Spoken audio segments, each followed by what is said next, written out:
কিন্তু জেহের এটা জানে না যে ফালাক জুলফিকারের মাঝে আজ কি ঘটছে। বেচারা জানলে নিজের এই কুবুদ্ধিতে নিজেকে থাপড়াতো।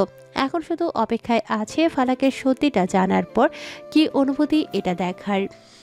সকালবেলা পাখির কিচিরমিচির ডাকে আর সূর্যের আলো চোখে লাগতেই চোখটা পিটপিট করে ওঠে জুলফিকারের। চোখটা মেলতেই অনুভব করে তার বুকের ওপর এক নগ্ন দেহ একদম মিশে আছে তার সাথে। জুলফিকার নিজেকেও শূন্য শূন্য অনুভব করে। বুকের লোমগুলো ঘষা খাচ্ছে যেন। ঘুম ঘুম ভাব কাটিয়ে ভালোভাবে তাকালো নিচের দিকে। এই সাত সকালে এহেন দৃশ্য দেখে চক্ষু চড়ক গাছ জুলফিকারের। ফালাককে সরিয়ে দিয়ে সেও দূরে সরে প্রথমেই বলে দেয়, কাম সারছে রে।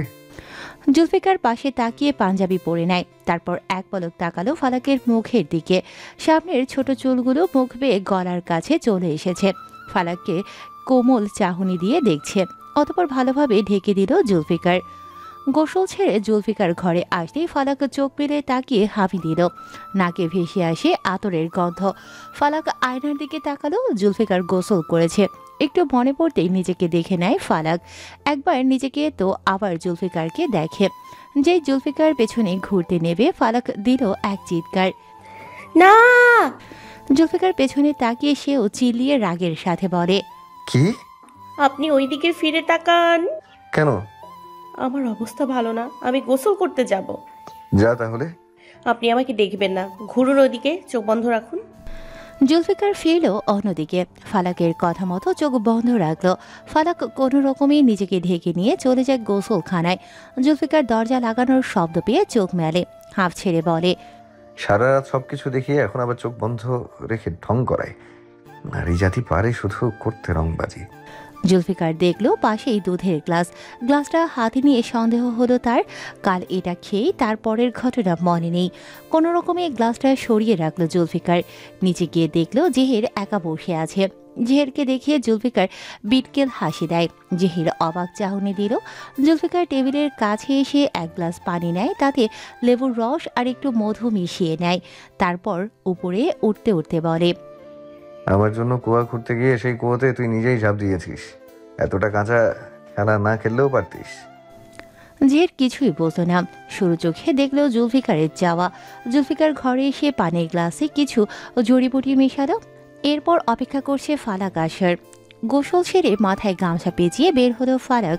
জুলফিকার মুখে পাগলা হাসি বজায় রেখে বলে, এই লেবু পানিটা তোর বাদাম খাওয়ার পর খাবি বউ। কেন? আমিও খাই, তাই তুইও খাবি। আম্মি জানিটা খেতে বলে। আচ্ছা রাখুন, খাচ্ছি একটু পর। জুলফিকার পানির গ্লাস রেখে হারমোনিকা নিয়ে চলে যায় ছাদে। ফালাক গামছা দিয়ে চুল মুছে ছাদে বসে জুলফিকার হারমোনিকা বাজাতে থাকে।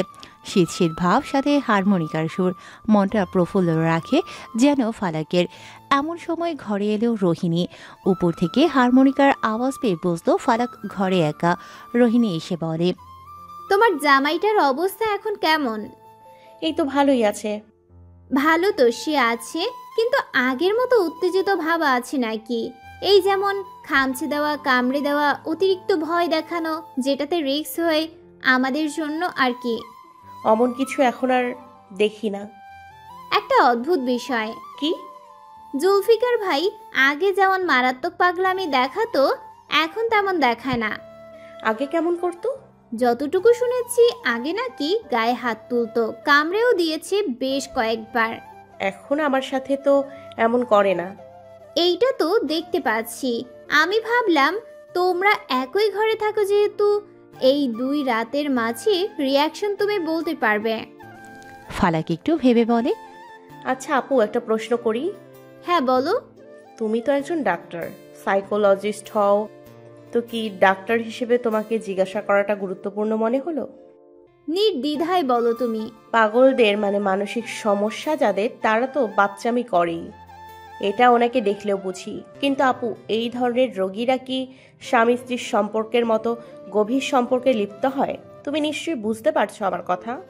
রুবাইদা উপরে এসেছিল। ফালাকের থেকে এমন কথা শুনে পা থেমে দাঁড়িয়ে যায়।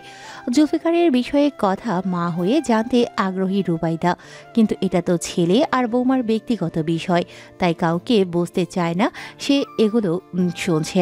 রোহিণী একটু ভেবে বলল, হ্যাঁ, বুঝতে পারছি।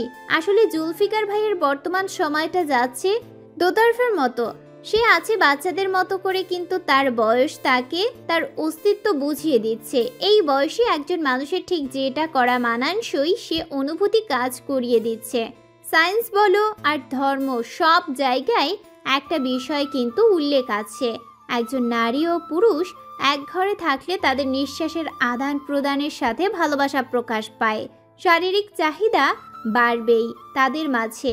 এটা আমাদের জন্ম থেকেই আমাদের শরীরের সাথে যুক্ত। ওনার মানসিক অবস্থার সাথে কি এটা কোনো প্রভাব ফেলবে?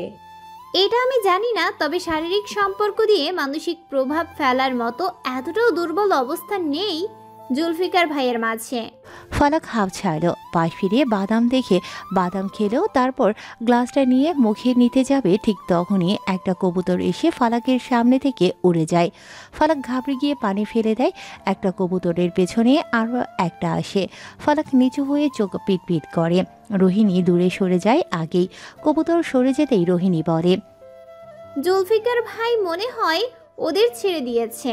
হ্যাঁ, উনি তো উপরে গেছে। আমি দেখেছিলাম উপরে যেতে। ভাবলাম এই সুযোগে তোমার সাথে কথা বলে নিব। যদি কোনো নেগেটিভ সাইড পাওয়া যায় তাহলে তাকে আবারও চিকিৎসা করতে হবে। আচ্ছা, কোনো কিছু হলে জানাবো তোমাকে। রোহিণী বের হবার আগে রুবাইদা চলে আসে। এসেছিল ফালাককে দেখতে। জুলফিকার ছাদে, এটা রুবাইদাও জানে, তাই একটু সময় কাটাতে আসা তার। শিব মন্দিরের পেছনে গভীর জঙ্গল। জঙ্গলের কোনায় দিয়ে গেছে কবরস্থান, আর এক পাশ দিয়ে গেছে ভৈরব নদী। কবরস্থানের একটু সামনে দিয়েই দাঁড়িয়ে আছে জুলফিকার ও মির্জাফর। জুলফিকারের হাতে আছে গ্লাস। গ্লাসটি একটি থলেতে রাখা। জুলফিকার মির্জাফরকে মোলাকাত করে বলে, অবশেষে দীর্ঘদিন পর আমাদের সাক্ষাৎ হলো।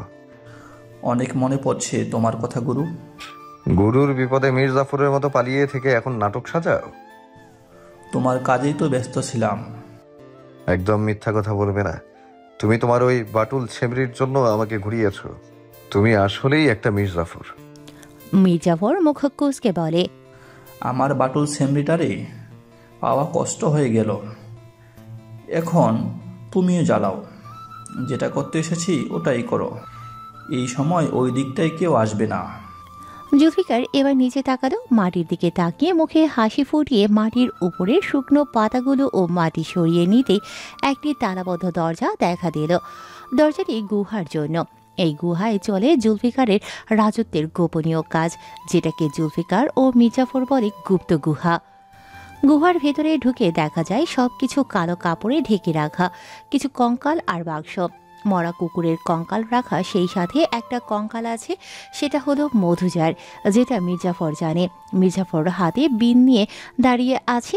জুলফিকার এক এক করে সব কিছুর উপর থেকে কালো কাপড় উঠিয়ে নেয়। তারপর কিছু পরিলক্ষিত উপায়ে গ্লাসের ওষুধ সম্পর্কে জানতে চেষ্টা করে। গ্লাস নিয়ে কি কি করছে জুলফিকার, এটা চেয়ে চেয়ে দেখছে মির্জাফর। কিছুক্ষণ পর চোখ মেলে তাতে পানি দিতে জুলফিকার বুঝে নিল, তাই সে মৃদু হাসল। মির্জাফর বুঝল না কিছুই, তাই সে বলে, এভাবে হাসছ কেন? এটাতে কি ছিল? এটাতে ছিল নেশাদ্রব্য। এছাড়া এটাই ছিল আমার মুখ থেকে সত্য বের করার চেষ্টা। ওই ওষুধ সেবনের ফলে আমার মাথা ঠিক থাকবে না, গড়গড় করে সকল সত্যি বলে দেব। এটা সেই কাজ করে দেবে। তাহলে কাল রাতে তুমি কি সব সত্যিটা বলে দিয়েছ? হয়তো হ্যাঁ, নয়তো বা না। আরে কি বলছো? হা না, একটা ঠিক করে উত্তর দাও। কি যে করেছি এটা নিজেও জানি না, শুধু জানি একটা কাজ করেছি। কি কাজ? জুলফিকার এবার মির্জাফরের দিকে তাকিয়ে ভ্রু কুঁচকে বলে, তোমায় বলতে যাব কেন শুনি? আমি তোমার নিকট বন্ধু, তোমার খাস দাস।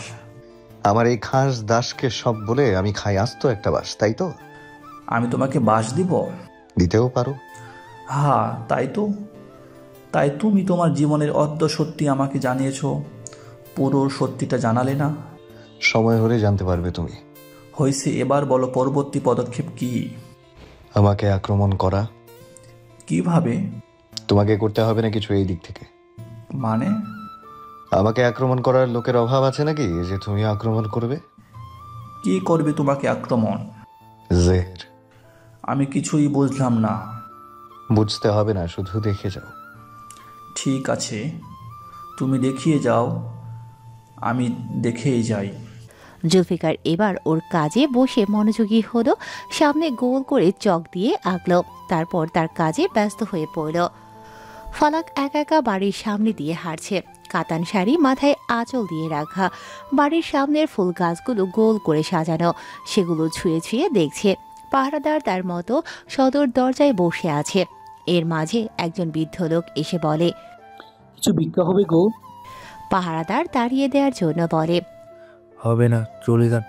এত বড় বাড়ি গাড়ি, তোমাদের কয়েকটা চাল দিতে পারো না? এই দুপুরে ফিরে দিতে না বাবা? দুপুরে আইসেন কেন ভিক্ষা করতে? একটু দয়া হলো না? আল্লাহ তোমার ভালো করুক। পাহারাদার বিরক্ত হলো। এক কথা দু কথা বলতে বলতে ওদের গলার স্বর বেড়ে গেল। ফালাকের কান অবধি শব্দ ভেসে আসে। পেছনে ঘুরে দেখলো বৃদ্ধ একজন ভিক্ষুক মিনতি করছে। ফালাক দয়া দেখিয়ে বলে, ওনাকে ভেতরে আসতে দিন। পাহারাদার ভিতরে ঢুকলো। ভিক্ষুক লোকটি হাসলো, খুশি হলো ফালাকের ওপর। ফালাক বলে, চাল দিব নাকি টাকা? তোমার যেতে মন চাই মা, একটু সাহায্য করো। ফালাক ভিতরে গিয়ে এক পট চাল আনলো। বৃদ্ধ লোকটির সাথে থাকা টোপলায় করে চাল দিল। লোকটি ফালাকের মুখের দিকে কিছুক্ষণ চেয়ে থেকে বলে, একটা কথা কই গো মা, শোনো। জি বলেন। তুমি তোমার হাত দিয়ে বাড়াই দাও না, তোমার কপালে সুখে হবে যদি তুমি বুঝে চলো। তোমার সাথে বিপদ আসতে চলছে, এই বিপদে চলাকালীন খেয়াল রাখো, চলো। ফালাক কিছুই বলতো না, শুধু চেয়ে থাকলো। লোকটি সাবধান করে চলে যায়। ফালাক ওনার যাওয়ার দিকে চেয়ে থাকে। ভেতরে এসে ফালাক দেখলো মর্জিনা গোসল সেরে টেবিলের কাছে এসেছে। মর্জিনা খেতে বসেছে, সাথে বসেছে জিসান। মর্জিনা সারা জিসান খেতে চায় না। জিসানের মাছের কাঁটা বেছে দেয় মর্জিনা। আবার মর্জিনা কোনো সবজি বা মাছ খেতে না চাইলে জিসান চোখ গরম দেখিয়ে বলে, সব খাবি, না হলে গলা টিপে ধরবো। বেচারি মর্জিনা খেয়ে নেয় খাবার। মাঝে মাঝে রাগের সাথে মনে মনে বলে, কোন দুঃখে যে এই প্রতিবন্ধী ব্যাটার পাল্লায় পড়লাম, একটু হলেই গলা টিপে ধরে। ফালাকেদের কাণ্ড দেখে মিটমিট করে হাসে। কিছু একটা মনে পড়তেই ফালাকের আগের ঘরে যায়, গিয়ে কিছু কাপড় আনে। মর্জিনা টেবিল থেকে উঠতেই ফালাক বলে, মর্জিনা। মর্জিনা তাকালো ফালাকের দিকে। ফালাক ওর হাতে থাকা কাপড়গুলো দেখিয়ে বলে, এই জামাগুলো আমার গায়ে দেওয়া হয়নি। এই জামাটা আমি একদিন গায়ে দিয়েছিলাম। আর নিচেরগুলো তো সবসময় গায়ে দেওয়া হতো। এইগুলো তো এখন গায়ে দিব না। মিষ্টিমা নতুন শাড়ি দিয়েছে আর কিছু সালোয়ার কামিজ দিয়েছে, ওগুলোর জন্য এগুলো ফেলাই দেওয়া হবে। তুমি যদি চাও তো নতুনগুলো নিতে পারো, বাকিগুলো কাউকে দেখে দিয়ে দিও। জেহের বাইরে থেকে এসে ফালাকের কথা শুনে আড়াল হয়ে দাঁড়ালো। মর্জিনা দেখলো অনেকগুলো জামা আছে এখানে। ফালাকের থেকে জামাগুলো নিয়ে বলে, আমি সবগুলোই নিয়ে নিচ্ছি। আচমকায় জিসান উঠে ফালাকের দীর্ঘদিনের ব্যবহার করা জামা ফেলে দিয়ে বলে, তুই এগুলো নিবি না, এগুলো পচা। ভাবিপু পড়েছে এগুলো। ফালাককে ভাবি ও আপু মিলিয়ে ভাবিপু বলে ডাকে জিসান। ফালাক জিসানের রাগ দেখে বলে, আচ্ছা ঠিক আছে, পড়বে না এগুলো মর্জিনা। আমি তো এইগুলো অন্য কাউকে দিয়ে দিতে বলেছি। জিসান শান্ত হলো। মর্জিনা মুখ ভেঙচি কেটে বলে, পরবো আমি, ঠিক করে দিবেন উনি। মর্জিনা নিচ থেকে জামাগুলো নিয়ে ঘরে চলে যায়। নতুন জামাগুলো এক ভাঁজ করে ট্রাঙ্কে রাখে। এই সুযোগে জেহের এসে পেছন থেকে ফালাকের ব্যবহার করা একটা ওড়না নিয়ে চলে যায়। নিজের ঘরে এসে ওড়নার ঘ্রাণ শুকে চোখ বন্ধ করে স্মরণ করে ফালাকের মুখটা। ওড়নায় নাকটা রেখে লম্বা টান দিল জেহের। তারপর শয়তানি এক হাসি দিয়ে বলে, এবার রাশি আমার হবে, তুই কিছুতেই আটকাতে পারবি না জুলফিকার, কারণ এবার সে আমার কাছে আসবে ভালোবাসার টানে। কেটে গেল 1 মাস। বেশ ভালোভাবেই দিন কাটছে সবার, কিন্তু ভালো কাটছে না জেহিরের। অস্থির হয়ে আছে তার মূল্যবান সময়ের। কখন সে তার প্রিয় নারীটিকে নিজের করতে পারবে সেই আগ্রহে পচে আছে এখনো। আজ জেহিরের মুখে ঝুলে আছে হাসি, বিজয়ের হাসি। কাল থেকে নতুন কিছু ঘুরতে চলেছে যে। অন্ধকার ঘরে মোমবাতির আলো জ্বালানো, জানালার পর্দাগুলো বাতাসে দুলছে। শীতের বাতাস বলে এটাকে, তবুও মোমবাতির গরমের জন্য শীত অনুভব হয় না। ঠান্ডা মেঝেতে আসন পেতে বসে আছে জেহের। তার সামনে আছে ফালাকের একটি ছবি। হলুদ শাড়িতে হাস্যোজ্জ্বল মুখটা ফুটে উঠেছে ছবিতে। তার পাশেই আছে ফালাকের ওড়না। চারপাশে মোমবাতি ও দূরে দুপাশে ধূপ ধরানো। চোখ বন্ধ করে মনের মাঝে গেঁথে রাখা অনুভূতির সাথে কিছু পড়ছে জেহের। একরকম সে বিগত 1 মাস ধরে করেই চলেছে। আজ তার প্রচেষ্টার শেষ দিন। কাল থেকে সে তার সফলতা অর্জন করতে পারবে। চোখ মেলে জেহের ফালাকের হাস্যোজ্জ্বল ছবিটি হাতে নিয়ে তাতে হাত বুলিয়ে বলে, কাল থেকে তুমি আমার হবে ভীতময়ী। জেহের এখনও ফালাকের হাস্যোজ্জ্বল মুখটিতে হাত বুলিয়ে চলেছে। চোখ চিকচিক করে উঠেছে তার। ফালাককে তার চাই, যে কোনো মূল্যে তার চাই। জেহের অশ্রু থেকে পানি ছেড়ে দিয়ে মুখে মলিন হাসি ফুটিয়ে বলে, তুমি শুধু আমার হয়ে থেকো। আমি তোমাকে দুনিয়ার অন্ধকার জগতে থেকে বহু দূর রাখবো। কখনো কেউ তোমার দিকে চোখ তুলে তাকাতে পারবে না। ফালাকের ওনাটা নাকের কাছে নিয়ে বড় এক নিঃশ্বাস নিল, তারপর বলে, আমার থেকে দূরে থাকে ভীতময় স্থান, তার অজান্তে একাকিত্বের সাথে অনুভব করছি আজ। কাল থেকে সে আমার কাছেই থাকবে। কথাটুকু বলে জেহের আবারও বলে, না না, সে তো আর ভীতময়ী না, সে এখন বেশ সাহসী হয়েছে। কথায় কথায় তেজ দেখাতে জানে সে। বলেই জেহের চোখ বন্ধ করে আবারও কিছু পড়ল। তারপর চোখের সামনে ফালাকের আবছায়া এনে বলে, রাশি। ঘুমন্ত অবস্থায় ফালাক কানে বারবার রাশি নামটা শুনে চলেছে। বেশিক্ষণ ঘুমের ভাবটা নিজের মাঝে স্থায়ী রাখতে পারল না। উঠে বসে পড়ল সাথে সাথে। ফালাক উঠেই হাঁসফাঁস করছে, এদিকে ওদিকে তাকাচ্ছে। স্থির থাকতে পারছে না। গা হাত পা ব্যথা করছে তার। অতিরিক্ত নড়াচড়া করার জন্য পালঙ্ক মরমর করে ওঠে। জুলফিকার বিরক্ত হয়ে চোখ মেলে তাকালো। দেখতে পেল ফালাক গলায় হাত রেখে কেমন কাচুমাচু করছে। জুলফিকার উঠে বসে ফালাকের কাঁধে হাত রেখে বলে, কি হয়েছে তোর বউ? আমার গা হাত পা ব্যথা করছে, কেমন অসহ্য লাগছে সবকিছু। আমার গা থেকে হাত সরান। অস্থির লাগছে কি? গলা শুকিয়ে আসছে, পানি দিন আমাকে। জুলফিকার গ্লাসে করে পানি দেয়। ফালাক অনেক কষ্টে পানি পান করে, কিন্তু এতেও কোনো কাজ হলো না। অশান্তি শরীরে লেগেই আছে। জুলফিকার আবারও প্রশ্ন করে, তোর কি কষ্ট হচ্ছে? হ্যাঁ। জুলফিকার ফালাককে পরক করে একটা শুকনো ডাল দিয়ে পানি মিশিয়ে খাইয়ে দিতে আসে। ফালাক ওর হুঁশে নেই, তার উপর কেউ তাকে নিয়ন্ত্রণে রাখছে। সে সেদিকেই পদার্পণ করতে চলেছে। জুলফিকার পানি এনে দিতেই ফালাক নাক সিটকে গ্লাস সরিয়ে বলে, কি বিশ্রী গন্ধ, আমি নিব না। তুই এটা নে, ভালো হয়ে যাবি। শরীরের জ্বালাপোড়া কমবে এই পানি পান করলে। জুলফিকার ভাবছে তাদের শারীরিক মিলনের জন্য এমন হচ্ছে ফালাকের। মেয়েদের শরীর খারাপের দুকি একদিন আগে থেকে আলাদা জ্বালাতন অনুভব হয়। বিরক্ত লাগে সব কিছুতে। এটা জুলফিকার এই জাদু জগতে পা রাখার পর জানতে পারে। এদিকে আবহাওয়া যেমন হয়তো শরীরে চাপ নিতে পারেনি, সব কিছু মিলিয়ে। ফালাক পানি পান করতে নাকচ করলেও জুলফিকার বলে, এটা খেলে শরীরে শান্তি পাবে, মাথা ঠান্ডা থাকবে। আমি খাবো না বললাম তো, এটাতে বাজে গন্ধ। জুলফিকার একটু সুখী নিয়ে বলে, মাথা কি গেল নাকি? মিষ্টি একটা সুগন্ধ, তাকে বলছে বাজে গন্ধ। আপনি ওটা সরাবেন না। আমি কিন্তু ঘরে থেকে চলে যাব, অসহ্য লাগছে আমার। পানিটা শেষ করবো। বললাম তো না, এতে কিছু একটা আছে, আমি নিব না পানিটা। পানিটা পান করবি না? না। করবি না তো পান? বিরক্তিকর তো, বলছি যে না। আর ইনি ঘুরে ফিরে একই প্রশ্ন করে। বেশ রাগ দেখিয়ে ঝাঁঝালো কণ্ঠে বলে ফালাক। জুলফিকার তাকিয়ে আছে ফালাকের চোখে মুখের দিকে। ফালাক বিরক্ত হয়ে সরে যাচ্ছে জুলফিকারের দিকে। জুলফিকার এবার রেগে গেল। তার উপর গলাবাজি করাটা যেন হজম হলো না। ফালাকের হাত ধরে হ্যাঁচকা টানে নিজের কাছে এনে শক্ত করে ধরে রাখে ফালাককে। কাঠিন্য রূপ নিয়ে জুলফিকার বলে, তুই পান করবি সহ তোর বাপও পান করবে। তাহলে যান আমার বাপকে পান করান, আমি এই পানি পান করব না। বলেই গায়ের শক্তি খাটাতে লাগে ফালাক। এখনও তার কানে রাশির শব্দটা ভেসে আসে। জুলফিকার ছাড়ছে না ফালাককে। তাই এখন জোড়াজুড়ি চলছে ফালাক ও জুলফিকারের মাঝে। ফালাককে এমন করতে দেখে এবার জুলফিকার ফালাককে ঠেসে ধরে বালিশের ওপর মাথাটা রাখলো। অতপর ফালাকের গালটা ঠেসে ধরে বলল, এবার নিজেকে বাঁচাতে পারবি না বউ, দেখ আমি কি করি। বলেই ফালাককে চেপে ধরে সমস্ত পানিটুকু পান করিয়ে দেয়। ফালাক পানি পান করে গ্লাস সরিয়ে দেয়।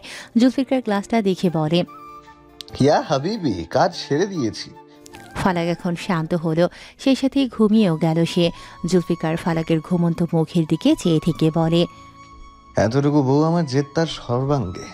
পরদিন সকালে ঘুম থেকে উঠে জুলফিকার নিজের মতো হারমোনিকা বাজাতে থাকে। প্রতিদিনের মতো আজকে ফালাক জুলফিকারের দিকে তেমন আর গুরুত্ব দিল না। জুলফিকার বিষয়টা নিয়ে ভাবল না তেমন, হতেই পারে ব্যস্ততা। ফালাক গোসল করে ভেজা চুলে গামছা বেঁধে ঘরে আসে। আয়নার সামনে দাঁড়িয়ে চুল থেকে গামছা সরাতেই ফালাকের লম্বা চুলগুলো হাঁটুর